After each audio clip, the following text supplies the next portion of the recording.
Hello everyone, welcome to Screen Scream. I'm Viola. In today's episode, we're going to talk about Korean movies and Hollywood blockbusters. I haven't watched Korean movies for a while, so I'm also looking forward to today's episode. Let's listen to the introduction of the first new movie we're going to talk about today. Old Boy. After being kidnapped and imprisoned for 15 years, Otesu is released, only to find that he must find his captor in 5 days.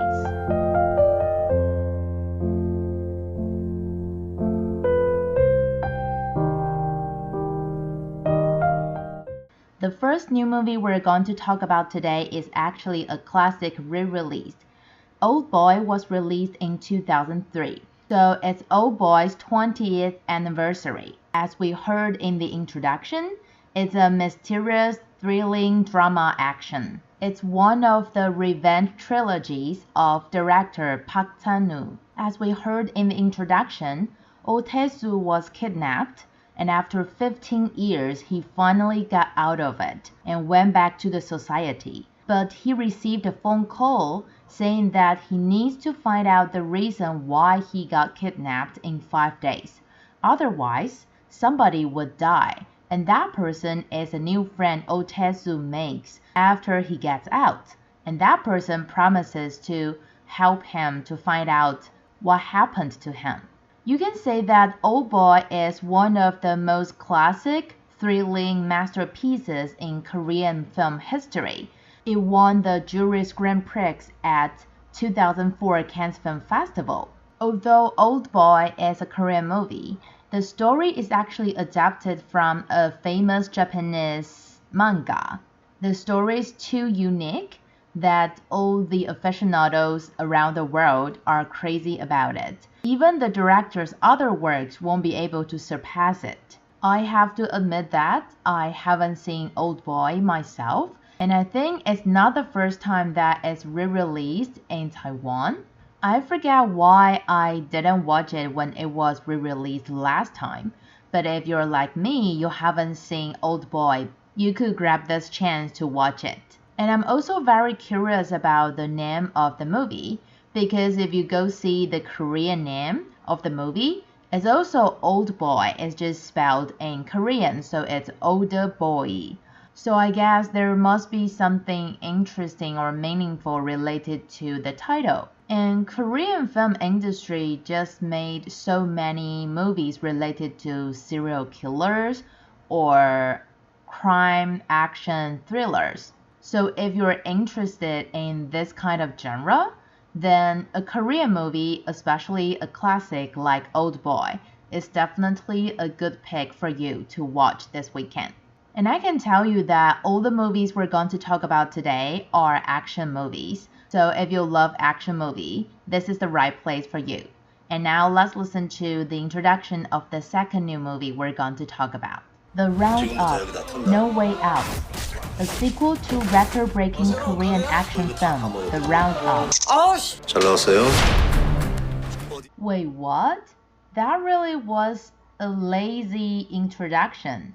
But I guess they only want you to know that it's the sequel to Roundup, and you will want to watch it. It's directed by the same director of the second episode and starred by Ma Dong-seok. In this episode, the audience is going to see the monstrous detective coming back, and there's no reason for him to not chase the criminals. He has no limits. The plot of this episode is about the detective is investigating a murder case. But while he's investigating this case, he realizes that this case is actually related to the emergent drug.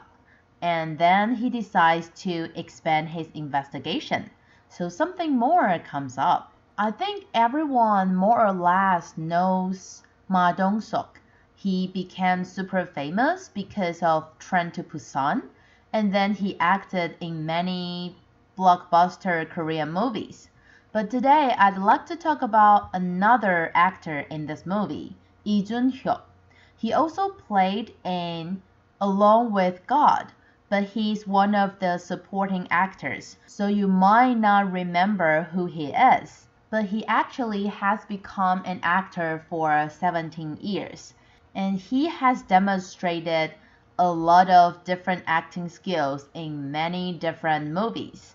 This time in the Roundup No Way Out, he plays the antagonist, and he thinks that the antagonists in the previous two episodes were like monsters, but his character is more like the type that would think first before he acts. So basically, his character doesn't act on impulse. He will think twice before he takes action.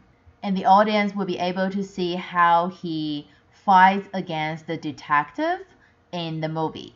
I personally haven't seen any of the episode of the Roundup, but I know it has been critically acclaimed and the box office performances were pretty good. So I guess if you've seen the previous two episodes, you would definitely want to take a look at the third episode.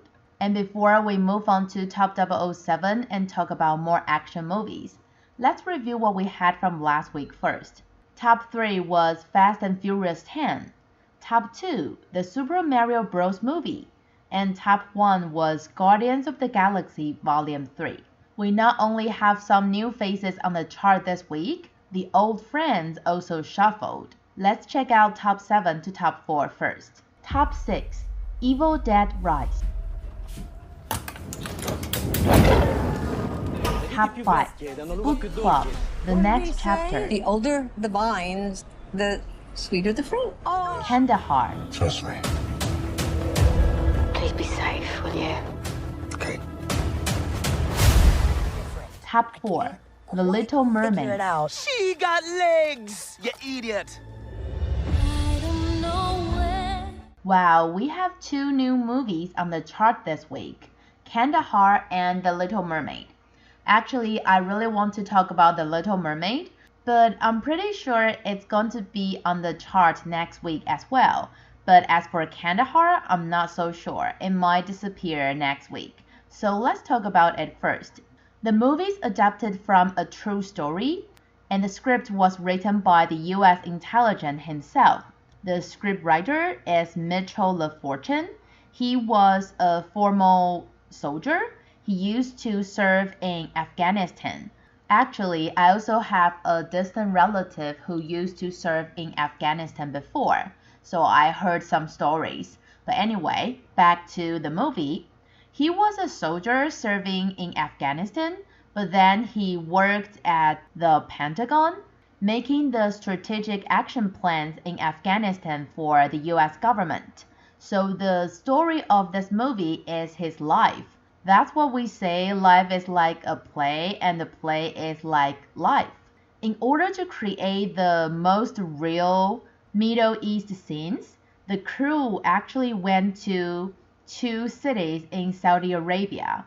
And I heard that this is one of the very first Hollywood blockbusters that went to Saudi Arabia, because most scenes we see in movies that look like Middle East usually take place in Egypt or Jordan. So Saudi Arabia is really a first. Another interesting about this movie is that it's played by Gerard Butler, but this time he's going to save himself.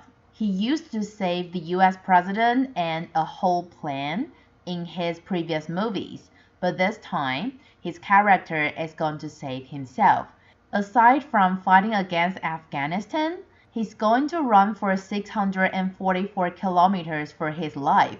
It's actually further than double the distance from Taipei to Kaohsiung. So you can imagine it's really a very exciting adventure. Now let's move on to top 3 to top 1 and see which movie we're going to talk about. Top 3, the Super Mario Bros. Movie. We're adorable! I got this. No problem. Top 2, Guardians of the Galaxy Volume 3. I'm done running.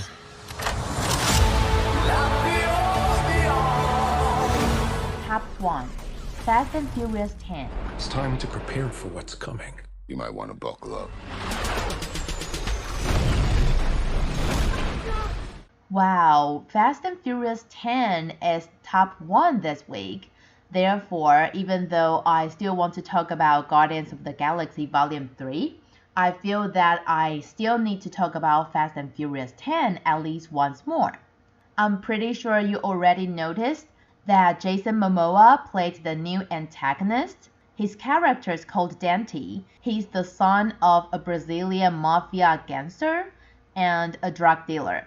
Although he never appeared before, he actually planned for this for a long time, and now he's finally ready to take revenge on Don and his partners. And actually, technically, if you've seen all the Fast and Furious series, you already saw Dante before. You just didn't see his face and didn't know who's going to play Dante. Because in the 5th episode, it was mentioned or it was actually played. I totally forget, even though I did watch the 5th episode. Dante fell into the ocean from the bridge in the 5th episode. Now you know that he didn't die. He just disappeared for a while and now he's back. And actually, the crew wanted Jason Momoa from the very beginning because the whole style and every movement of this character are very exaggerated. And they think Jason Momoa is the person who can demonstrate the exaggeration and weird behaviors. And from many reactions that I saw from friends or other movie critics, I think it's reasonable to believe that Jason Momoa actually did a pretty great job. Besides Jason Momoa, there's another person who's new to the Fast and Furious family and also did a great job. That is Brie Larson. Brie Larson's character Tess is the middle person between CIA and Don because she was an agent at CIA, but she decided to betray them. So when Don and his team needs help, she lends her help. And I think everyone's pretty familiar with Brie Larson for her character as Captain Marvel. And I think it's really amazing that you can be part of the MCU and also plays in a classic movie series like Fast and Furious. So Brie Larson is very happy to play in this classic series as well. And she also became good friends with Vin Diesel after filming this. And the director successfully captured the real reaction between Brie Larson and Vin Diesel when they played in the same scene. So even though Fast and Furious 10 isn't critically acclaimed, people still think it's a very good action movie. And if you like Jason Momoa or Brie Larson, you probably wouldn't feel disappointed.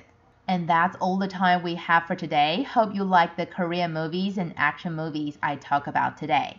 Remember to tune in same time next week at Screen Scream. I'm Viola. See you next week.